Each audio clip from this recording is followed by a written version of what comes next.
ભારતીય જનતા પાર્ટીના પ્રદેશ પ્રમુખ જગદીશ વિશ્વકર્માએ કોંગ્રેસ છે તેમની ધૂળ નીકાળી છે અને જે પ્રકારે સ્થાનિક સ્વરાજની ચૂંટણી ચાલી રહી છે તે મામલે પણ પ્રમુખે આકરા તેવરો અપનાવ્યા છે અને વિપક્ષને આડે હાથ લીધી છે।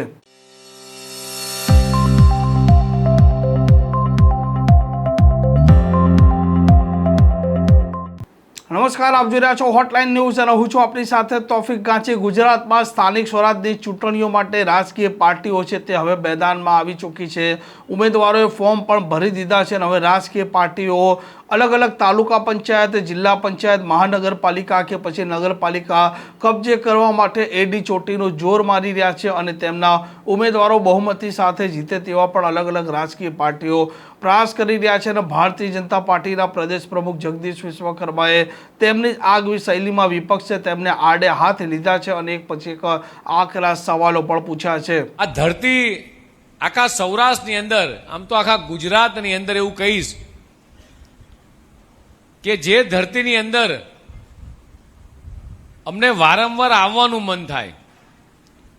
હું તાવતા વાવાઝોડા વખતે મારી જવાબદારી આ જ જિલ્લામાં હતી અને લગભગ 7 થી 8 દિવસ સુધી મોટા ભાગના ગામડાઓમાં ચંદુભાઈ હોય, દેવાભાઈ હોય, અમારા કિરીટભાઈ હોય, બધા જ સાથે એ મારે ફરવાનું થયું હતું અને એ દિવસો આજે યાદ છે। એ આત્મીયતાના દિવસો કે વાવાઝોડું હતું, વરસાદ હતો, ગમે તેવું તોફાન હતું,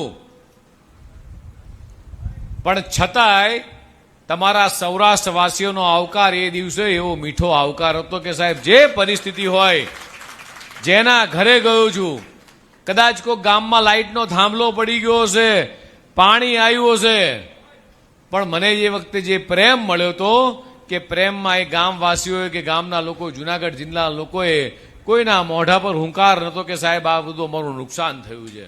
આટલું બધું નુકસાન થયું છતાંય તમારા બધાને નમન કરવાનું મને મન થાય કે તમારો આવકાર હતો એ પરિસ્થિતિમાં કોકની વાડીએ મને ચંદુભાઈ, કિરીટભાઈ જમવા લઈ ગયા હતા, ગારમાં ઘરે લાઈટ નહીં અને બપોરે 2:30 વાગે કારણ કે સવારથી નીકળ્યા હોઈએ, પણ છતાંય પ્રેમથી આવકાર આપી અને કોકની વાડીએ અમને ત્યાં રોટલા શાક ખવડાયું।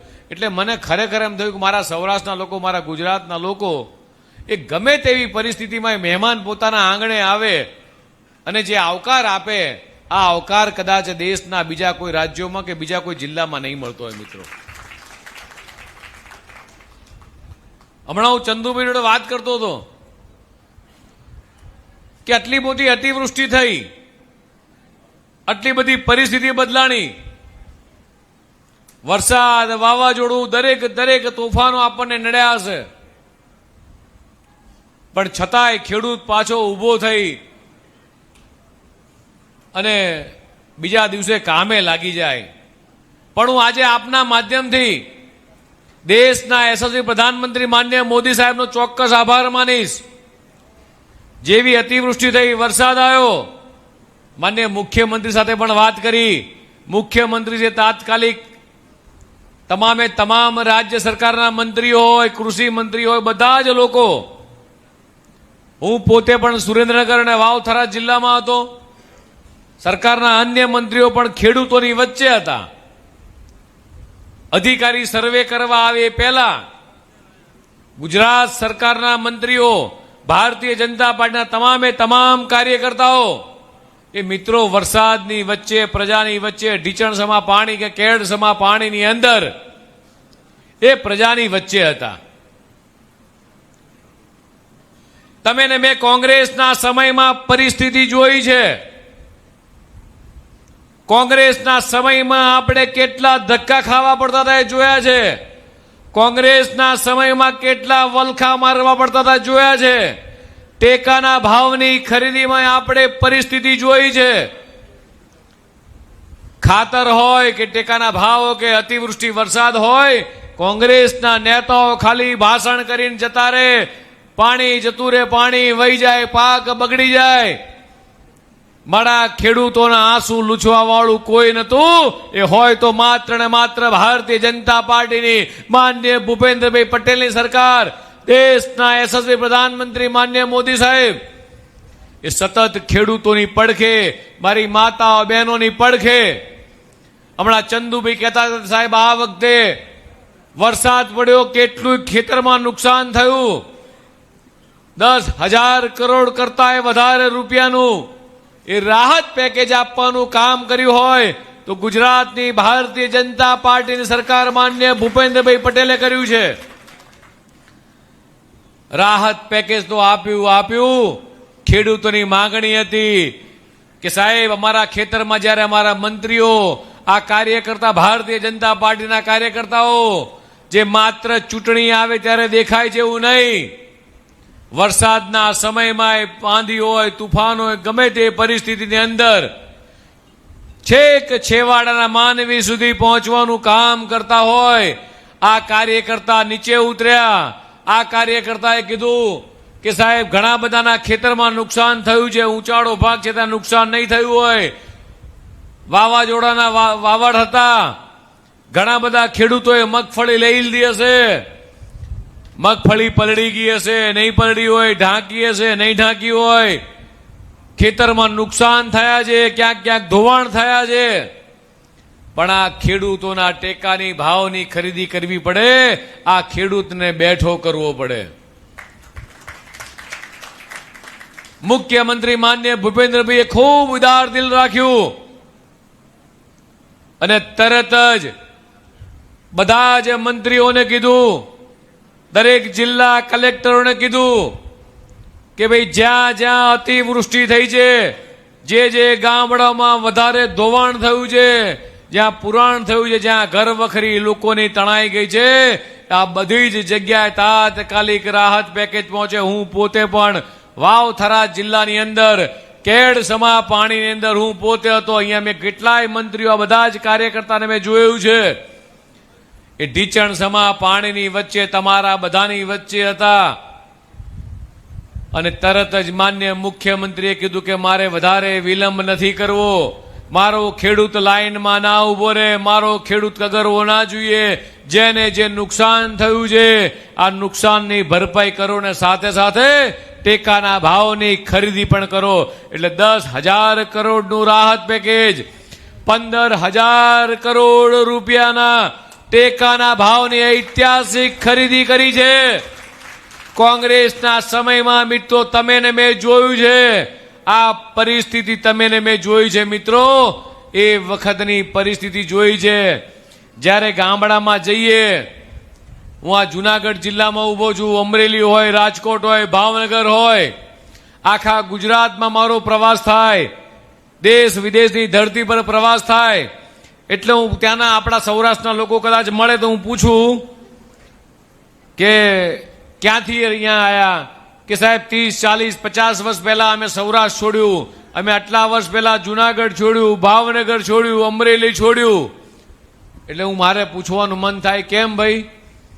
એટલે કે સાહેબ વરસાદ છે નહીં, પાણી હોય નહીં, ખેતરમાં મજૂરી કરે કોણ, 12 મહિને માંડ એક સિઝન લેવાની હોય અને ખેતીવાડી સાહેબ પોસાતી નથી, છોકરાને ભણાવવા હોય, મજૂરી કરવી હોય, એટલે શહેર તરફ મીઢ માંડવી પડે.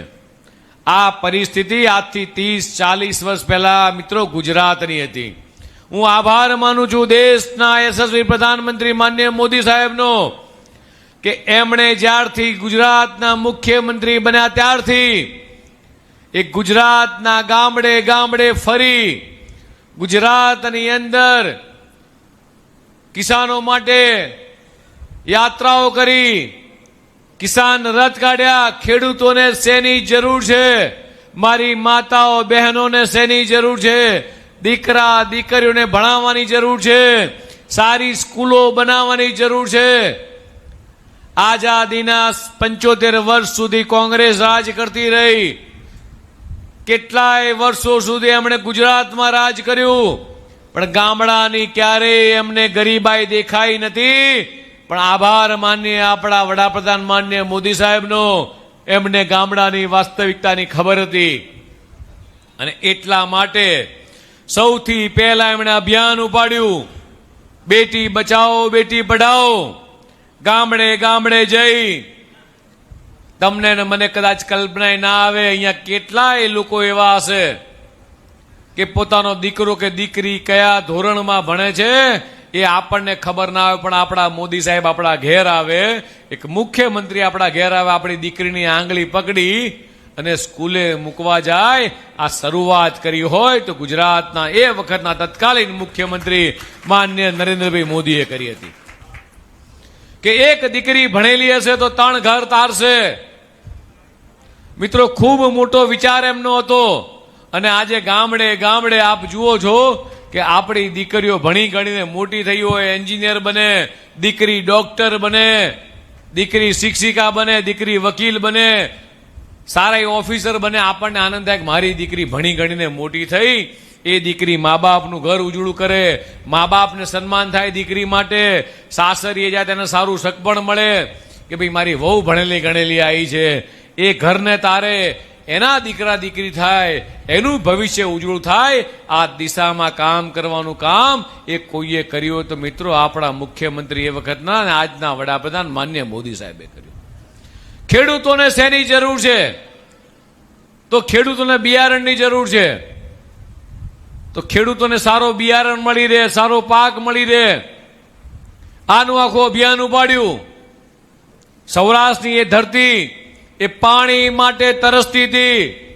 સૌરાષ્ટ્રની આ ધરતી, મારી માતાઓ બહેનો અહીંયા બેઠી છે, અહીંયા જેટલા પણ ભાઈઓ બેઠા છે એને ખબર છે આપણને કે માથે બેડા લઈ અને પાણી લેવા એક ગૌ બબે ગૌ આપણે જતા હતા. આ પરિસ્થિતિ મેન તમે ચંદુભાઈ જોઈ છે, વંદનાબેન, આ પરિસ્થિતિ માથે જેણે બેડા ઉપાડ્યા છે, 3-3, 4-4 બેડા ઉપાડ્યા છે, એ ક્યારેય નહીં ભૂલે કે દીકરો પીવા માટે પાણી માગે, માં માટલામાંથી પાણી દે, પાણી દે. માની આંખમાં ચોધાર આંસુ હોય કે પાણી માટલામાં હોય નહીં, કિલોમીટર 2 કિલોમીટર દૂર જવું પડે, ત્યાંય પાછા કૂવામાં લાઈન લાગી હોય, નદીનું કદાચ નદી સુકાઈ ગયેલી હોય, પાણી લાવવું ક્યાંથી? આ પરિસ્થિતિની અંદર આ કોંગ્રેસ સરકારે, અહીંયા કેટલાય મારા વડીલો બેઠા છે, કેટલાય મારા વડીલાતાઓ બેઠા છે, એને ખબર હશે પરિસ્થિતિ કે કોંગ્રેસના સમયમાં વંદનાબેન, અરવિંદભાઈ, એ વખતની પરિસ્થિતિની અંદર એ ટ્રેનની અંદર પાણી આવે. આખા વિશ્વમાં ક્યાંય બને નહીં કે ટ્રેનની અંદર પાણી મોકલવું પડે. આ કોંગ્રેસના વખતનું આ મેણું ભાગવાનું કામ કર્યું હોય. આ સપનું કોઈએ જોયું હોય તો આપણા સરદાર સાહેબે સપનું જોયું હતું કે મારે ગુજરાતને પાણીદાર કરવું છે, અને સરદાર સરોવરનું સપનું જોયું. પણ આ સપનું ગુજરાત માટે કોંગ્રેસે ક્યારેય સફળ થવા દીધું નહીં. અને જ્યારે વડાપ્રધાન શ્રી ગુજરાતના મુખ્યમંત્રી બન્યા ત્યારે આ સપનું પૂરું કરવાનો અવસર એ મિત્રો એમના હાથમાં આવ્યો. અને ક્યારેય બને ખરું એવું કે મુખ્યમંત્રી એ ઉપવાસ ઉપર બેસે કે ભાઈ દરવાજા મારે લાંબા કર, દરવાજાની હાઈટ મારે વધારવી છે, ડેમની હાઈટ વધારવી છે, દરવાજા લગાવવા છે.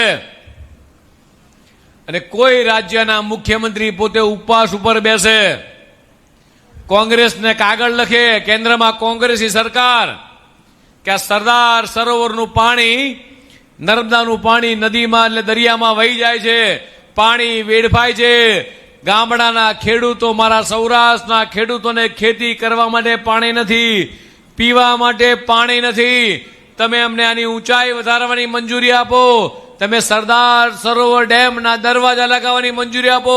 આ નિષ્ઠુર કોંગ્રેસના નેતાઓ, જાડી ચામડીના કોંગ્રેસના એ વખતના નેતાઓ, એને ગુજરાતની પ્રજા ઉપર બિલકુલ દયા નહીં.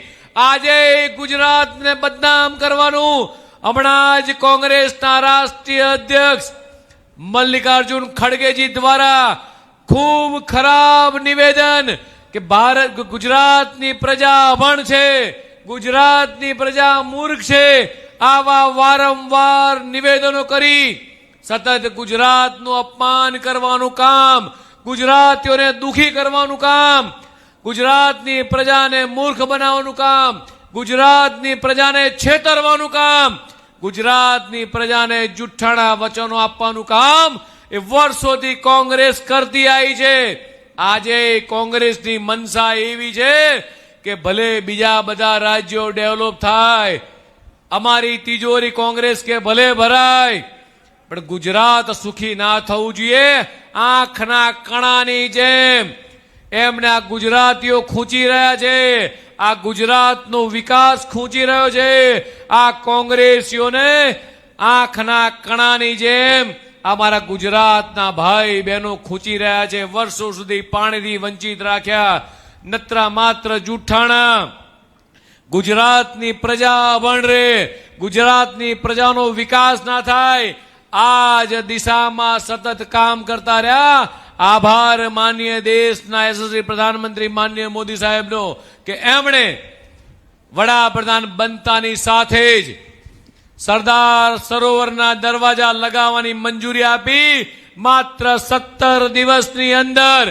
અને એ વખતના મુખ્યમંત્રી આનંદીબેન પટેલે ત્યાં જઈ ખાતમુહૂર્ત કરી, શ્રીફળ વધેરી અને દરવાજા લગાવવાની શરૂઆત કરાઈ. મિત્રો, અને આભાર માનીએ આપણે વડાપ્રધાનશ્રીનો, માનનીય મુખ્યમંત્રીશ્રીનો. તમને કદાચ નવાઈ લાગશે, પણ આખા ગુજરાતની અંદર આ જે છેક કેવડિયાથી જે કેનાલ નીકળે છે, આખા ગુજરાતમાં મોટી કેનાલ, માઇનોર કેનાલો, સબ કેનાલો થઈ 70,000 કિલોમીટર લાંબી કેનાલો છે. તમારા ત્યાં જે અહીંયા આગળ જે ચેક ડેમોની અંદર પાણી ભરાયા છે, જે ડેમમાં પાણી ભરાયા છે, સૌની યોજના ક્યારેય અશક્ય વસ્તુ હતી, ક્યારેય શક્ય નથી. પાણી આવે, પાણીને લિફ્ટ કરવાનું, પાણી પંપ દ્વારા લિફ્ટ કરી અને સૌરાષ્ટ્રના ડેમોમાં કેનાલમાં પાણી નાખીને સૌરાષ્ટ્રના ડેમો ભરવાનું કામ કર્યું હોય તો એ ગુજરાતના મુખ્યમંત્રી અને આપણા એ વખતના તત્કાલીન મુખ્યમંત્રી આજના વડાપ્રધાન માનનીય મોદી સાહેબના આ વિઝનના કારણે મિત્રો શક્ય બન્યું છે. આજે મારી માતાઓ અને બહેનો અહીંયા બેઠી છે, આ ભાઈઓને મારે પૂછવું છે કે ક્યારેય છેલ્લા 25-30 વર્ષથી આપણા ઘેર ચકલી ખોલીને પાણી આવે છે? 30-40 વર્ષ પહેલાની પરિસ્થિતિ જુઓ તમે કે માથે બેડા ઉચકીને પાણી લાવો ત્યારે ખાલી માટલા ભરાતા હતા, નાયા ધોયા વગર અઠવાડિયું જતું રહેતું હતું. યાદ કરો એ દિવસો કે સાંજે 6 વાગે આપણે વાળું કરી લેવું પડતું હતું. અત્યારે જ્યાં જુઓ ત્યાં આ ગામડે ગામડે, ખેતરે ખેતરે એ ધાબા ઉપર સોલાર રૂફટોપ જે લાગી છે, સોલાર પેનલો જે લાગી છે, મિત્રો વર્ષે તમારા લાખો રૂપિયાની તમારી ને મારી બચત થઈ રહી છે.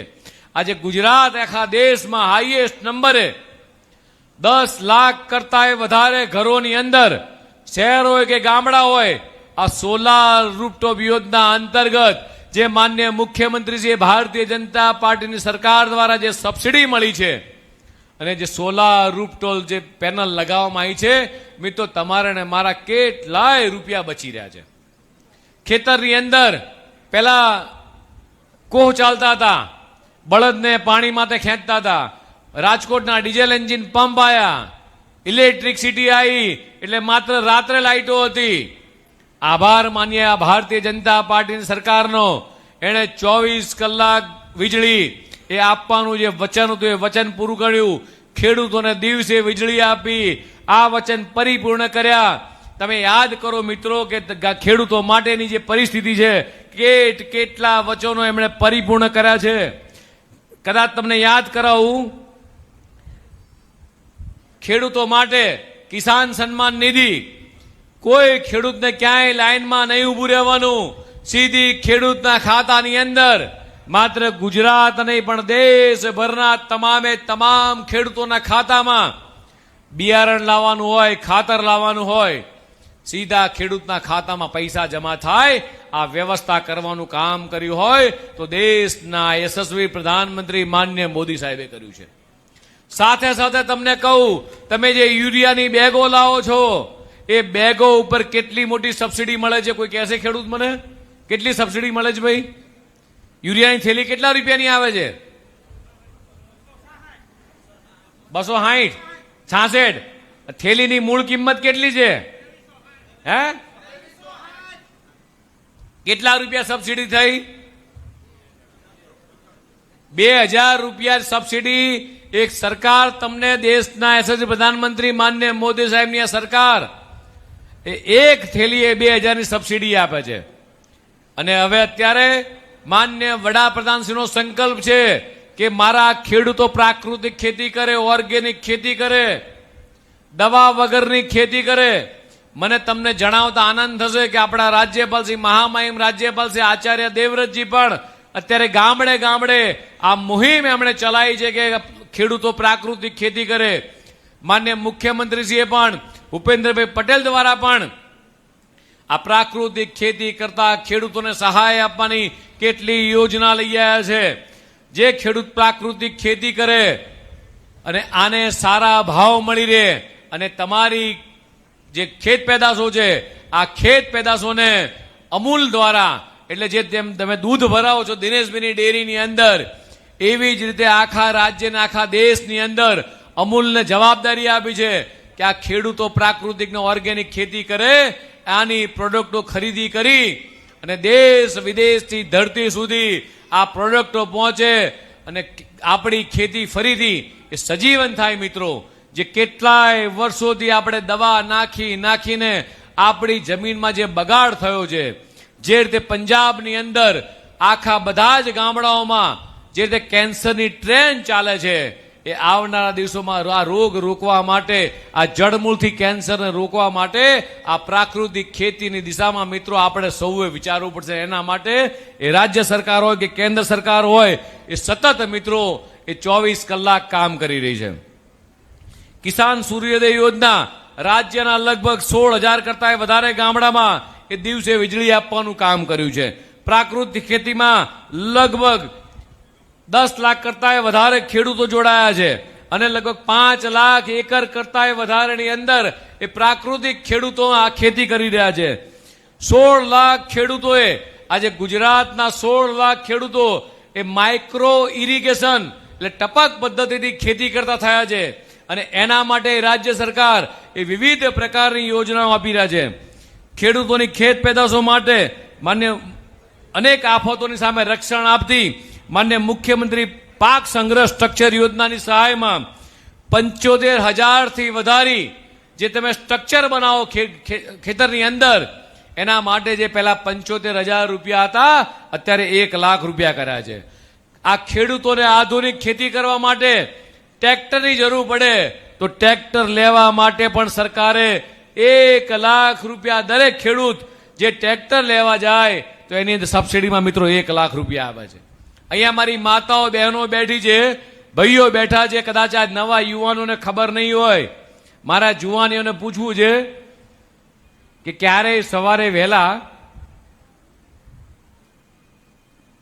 શું પણ એ વારો તમારો નથી આવ્યો એટલે તમને ખબર નથી. એ વારો તમારો નથી આવ્યો પણ એ વખતની કપરી પરિસ્થિતિ હતી કે દેશના ગામડે ગામડે શૌચાલય નહોતા.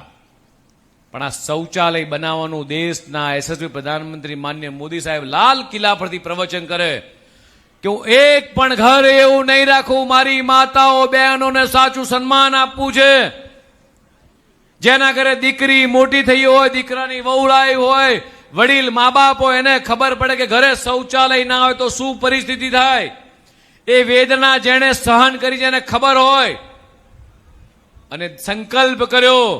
આજે દેશની અંદર ગામડે ગામડે ઘેર ઘેર શૌચાલય બનાવવાનો સંકલ્પ પરિપૂર્ણ કર્યો. મિત્રો, આ નાની ઘટના નથી. ઘેર ઘેર નળથી જળ સ્વચ્છ પાણી આપવાનો સંકલ્પ પૂરો કર્યો.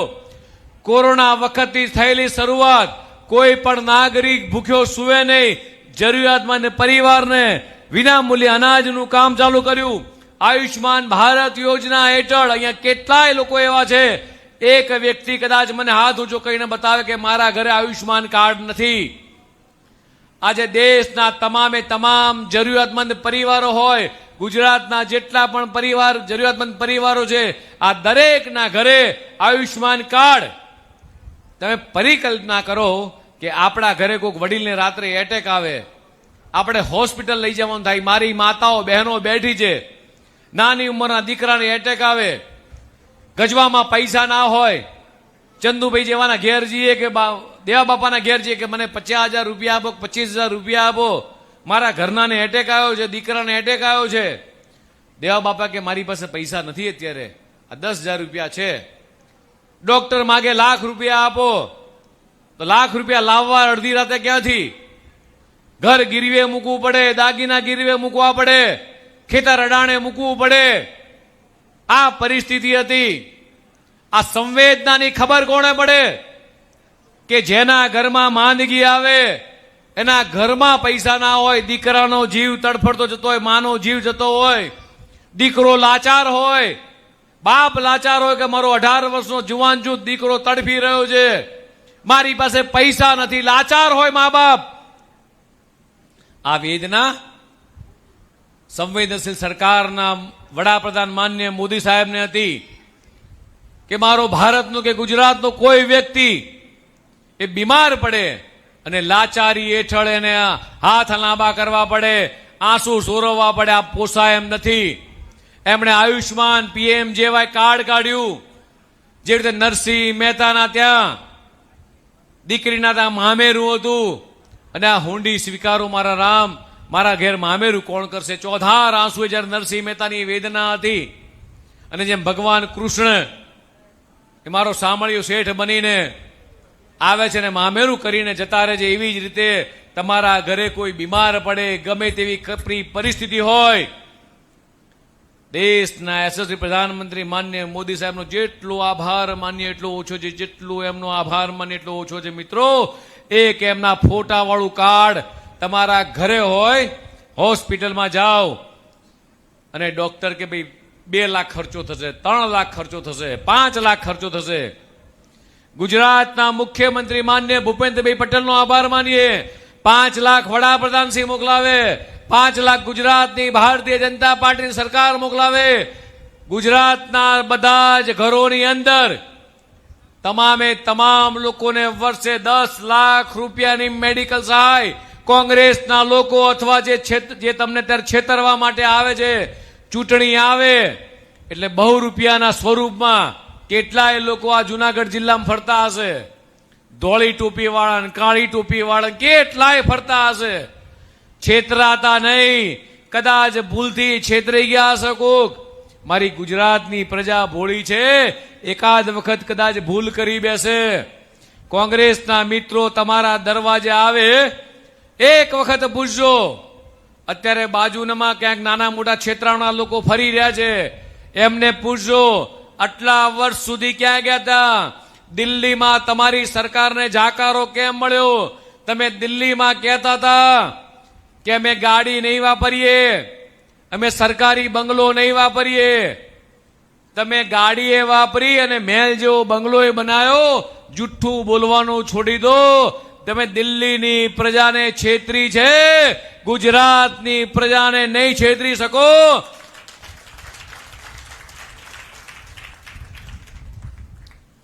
અમારા વડાપ્રધાન માન્ય મોદી સાહેબ, અમારા મુખ્યમંત્રી અમારા પરિવારની જોડે ઉભા રહે છે.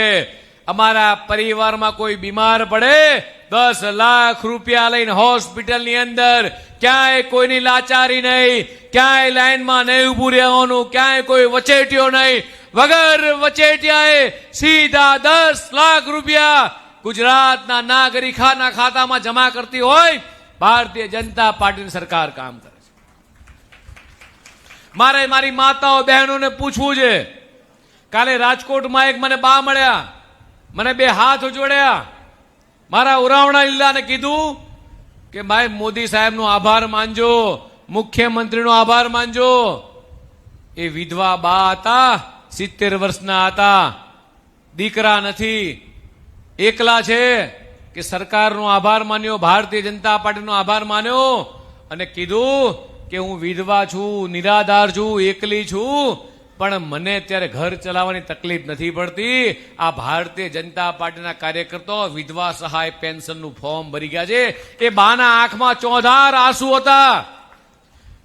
એને મારો હાથ પકડેલો તો મારા હાથ ઉપર એના આંસુ પડતા હતા. એ આંસુ જોઈને મારું પોતાનું હૃદય પીકળી ગયું. મેં મનોમન મોદી સાહેબનો આભાર માન્યો કે મોદી સાહેબ તમે ખરેખર ભગવાન છો કે આ વિધવા સહાય મારી માતાઓ બહેનોના આ તમે આંસુ સારવાનું કામ કર્યું છે.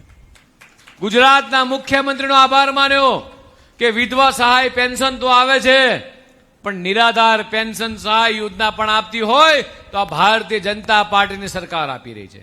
એવી કેટલી સરકારે આપણે કેટલી યોજનાઓ આપી છે. મારી માતાઓ બહેનો અહીંયા બેઠી છે, મારે પૂછવું છે કે 25-30 વર્ષ પહેલા આપણે ચૂલા પર રસોઈ કરતા હતા. ગુજરાતમાં તો છેલ્લા કેટલાય સમયથી એ ગેસના બાટલા માન્ય મોદી સાહેબની સરકારમાં આપણે બધાને મળ્યા હતા.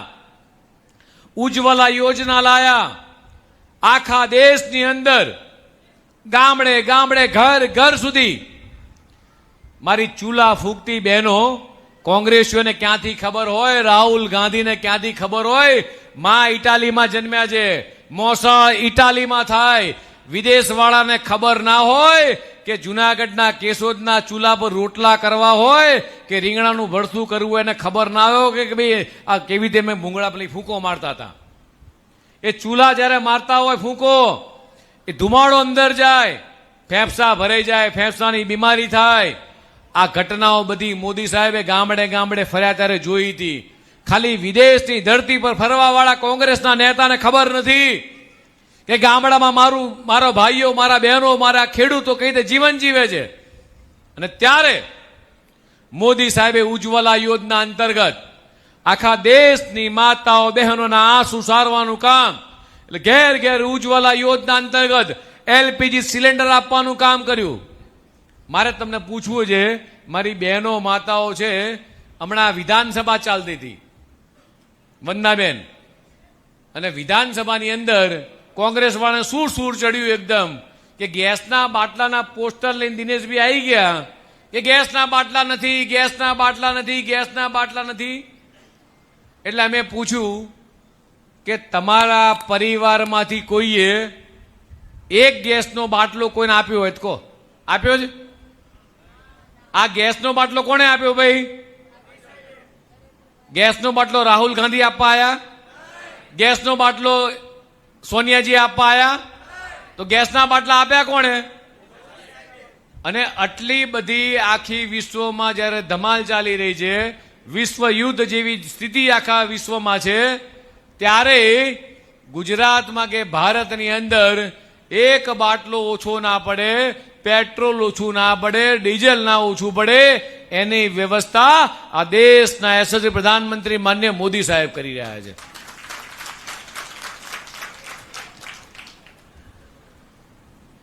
જનધન એકાઉન્ટ યોજના, મારી માતાઓ બહેનો બેઠી જ, મારે પૂછવું છે એમને કે વર્ષો પહેલા તમે પૈસા ક્યાં સાચવતા હતા? પાછળ માડીને પૂછો, પૈસા ક્યાં મૂકતા હતા? માડી ઓશિકા નીચે, કબાટમાં ક્યાંક નીચે, અથવા નીચે પેલી ઘઉંની કોઠી હોય, કોઠીમાં પૈસા મૂકી દઈએ. વર્ષો પહેલાની આ સ્થિતિ હતી. આભાર માનીએ દેશના યશસ્વી પ્રધાનમંત્રી માન્ય મોદી સાહેબનો. એમણે સંકલ્પ કર્યો કે ઝીરો બેલેન્સ એકાઉન્ટથી ભારતના 140 કરોડ લોકોના એ જનધન એકાઉન્ટ ખુલે, અને જનધન એકાઉન્ટ થકી કોઈ પણ વ્યક્તિના એ પૈસાની સલામતીનું કામ એ ભારત સરકાર કરશે. આજે આખા દેશમાં 56 કરોડ કરતા વધારે લોકોના એ જનધન એકાઉન્ટ ખુલ્યા. તમામ લોકોના ખાતાના અંદર પૈસા જમા થયા, અને કોઈ પણ સરકારી સહાય આપવાની હોય, કોઈ વચેટીઓ નહીં, યુપીઆઈના માધ્યમથી સીધી જ ખેડૂત હોય, મહિલા હોય, નિરાધાર હોય, વૃદ્ધ હોય, અપંગ હોય, આ તમામના દીકરા દીકરીઓ ભણતા હોય, એની સ્કોલરશીપ હોય, નમો લક્ષ્મી કે નમો સરસ્વતી યોજનામાં દીકરીને ભણાવવાનું કામ હોય, તમામ પ્રકારની સરકારી યોજનાના લાભ એ સીધા તમારા બેંકના ખાતામાં જમા થાય. આ વ્યવસ્થા કરવાનું કામ કર્યું તો દેશના યશસ્વી પ્રધાનમંત્રી માન્ય મોદી સાહેબે કર્યું છે. આજે અહીંયા છું એટલે કહેવા માંગુ છું કે દીકરા દીકરીઓને ભણાવજો. નમો લક્ષ્મી યોજના અંતર્ગત ધોરણ 9 થી 12 અભ્યાસ કરતી દીકરીઓ માટે 4 વર્ષમાં 50,000 રૂપિયાની સહાય એ માન્ય ભૂપેન્દ્રભાઈ પટેલની સરકાર કરી રહી છે. જેટલી દીકરીઓ વધારે ભણેલી હશે એટલું આપણું દીકરીનું ભવિષ્ય ઉજળું થશે. એવી જ નમો સરસ્વતી, જે દીકરી સાયન્સની અંદર અભ્યાસ કરવા જાય, 11-12 સાયન્સ લે, એ દીકરીને પણ 2 વર્ષમાં 25,000 રૂપિયાની સહાય આ ભૂપેન્દ્રભાઈ પટેલની સરકાર મિત્રો કરે છે. એવી કેટલીય સરકારી યોજના છે, કદાચ હજી એ ગણાવવા જવું તો સાંજ પડે એમ છે મિત્રો. અને કદાચ તમને એમ કહું કે તમારા ઘેર કોંગ્રેસ વાળા અથવા પેલા ધોળી ટોપી વાળા જે છેતરવા વાળા આયા છે એમને પૂછજો એક વખત કે તમારી સરકારે શું કર્યું છે. માત્ર ને માત્ર કોંગ્રેસ દ્વારા ભય, ભૂખ, ભ્રષ્ટાચાર, કોંગ્રેસ દ્વારા માત્ર વિરોધ કરવામાં નંબર 1, દેખાવ કરવામાં નંબર 1, જુઠ્ઠું બોલવામાં કોંગ્રેસ નંબર 1, ભ્રષ્ટાચાર કરવામાં કોંગ્રેસ નંબર 1, લોકોને વિકાસથી વંચિત રાખવામાં નંબર 1, ગુજરાતીઓનું વારંવાર અપમાન કરવામાં કોંગ્રેસ નંબર 1.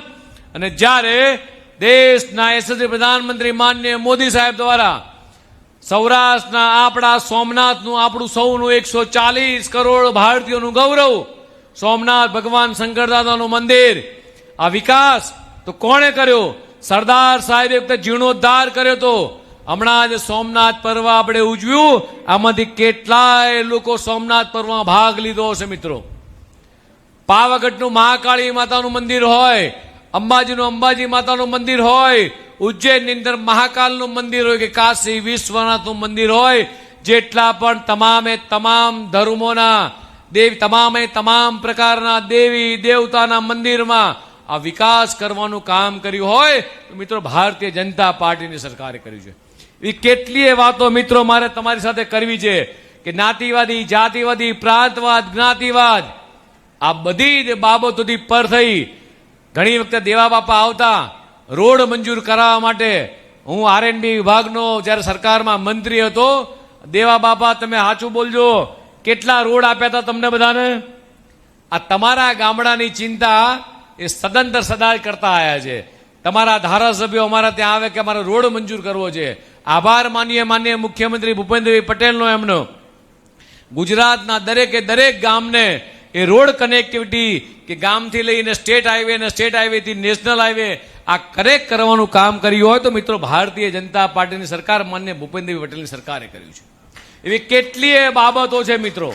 અને જ્યારે આ બધી જે બાબતો હોય ત્યારે આગામી દિવસોની અંદર આપણે આ વિસ્તારનો વિકાસ કરવો છે. આ તો બધી મોટી મોટી વાતો કરી. ગુજરાતનો વિકાસ થયો, દેશનો વિકાસ થયો, જુનાગઢ જિલ્લાનો વિકાસ થયો, તમારી આ સ્થાનિક સ્વરાજની ચૂંટણી છે એટલે વધારે કહેતો નથી, પણ એટલું ચોક્કસ કહીશ તમને કે આગામી દિવસોની અંદર 26 તારીખે ગુજરાતની અંદર 10,000 કરતાંય વધારે ઉમેદવારો, કેટલા 10,000 કરતાંય વધારે ઉમેદવારો એ જ્યારે સમગ્ર ગુજરાતમાં ચૂંટણી લડી રહ્યા છે ત્યારે આ તમારી જિલ્લા પંચાયત, તાલુકા પંચાયત, નગરપાલિકાની અંદર આ મારી સામે બેઠેલા કાર્યકર્તાને મારે વિનંતી છે કે ગુજરાતની અંદર 50,000 બૂથની અંદર એક કાર્યકર્તા એ લડી રહ્યો છે ત્યારે આ કેશોદ વિધાનસભાની અંદર મિત્રો આપણી સૌની જવાબદારી છે કે આપણે તમામે તમામ બૂથની અંદર આપણે આપણું બૂથ મજબૂત જીતા તો સબકું જીતાના સંકલ્પ સાથે આપણે આપણા બૂથને મજબૂત કરવાનું છે. ઉનાળાનો સમય છે, થોડી ઘણી ગરમીની શરૂઆત થઈ ચૂકી છે, પણ આપણે આપણા બૂથમાં 100% મતદાન કરાવવા માટે ખેતરથી વાડીએથી બધાને લાવી અને આપણે મિત્રો સંકલ્પ પૂરો કરીએ. દેશના યશસ્વી પ્રધાનમંત્રી માનનીય મોદી સાહેબના હાથ વધુ મજબૂત કરીએ. ગુજરાતના મુખ્યમંત્રી માનનીય ભૂપેન્દ્ર પટેલના હાથ મજબૂત કરીએ. આ સ્થાનિક સ્વરાજની ચૂંટણી અંદર આપણા જેટલા પણ ઉમેદવારો છે આ ઉમેદવારોના કમળ આખા ગુજરાતના 10,000 કરતાંય વધારે કમળો આપણે સોમનાથની અંદર મહાદેવજીના ચરણોમાં જ્યારે ધરાવવાના છે ત્યારે અહીંથી સંકલ્પ લઈને છૂટા પડીએ કે સોમનાથ દાદા, હે ભગવાન મહાદેવ, તમે અમને એવી શક્તિ આપો. આમાં સ્થાનિક સ્વરાજની ચૂંટણી છે. આ સ્થાનિક સ્વરાજની ચૂંટણી સત્તાની સેમીફાઇનલ માનવામાં આવે છે, કેમ કે વર્ષ 2027માં વિધાનસભાના ઇલેક્શન છે અને આવી સ્થિતિમાં જે રાજકીય પાર્ટીઓ સ્થાનિક સ્વરાજની આ ચૂંટણીમાં વિજય મેળવશે તેને ચોક્કસ લાભ થશે તેવું હાલ રાજકીય જાણકારોનું માનવું છે. આ પ્રકારના સમાચાર માટે હોટલાઇન ન્યૂઝ ચેનલને લાઇક, શેર અને સબસ્ક્રાઇબ કરવાનું ભૂલતા નહીં. નમસ્કાર.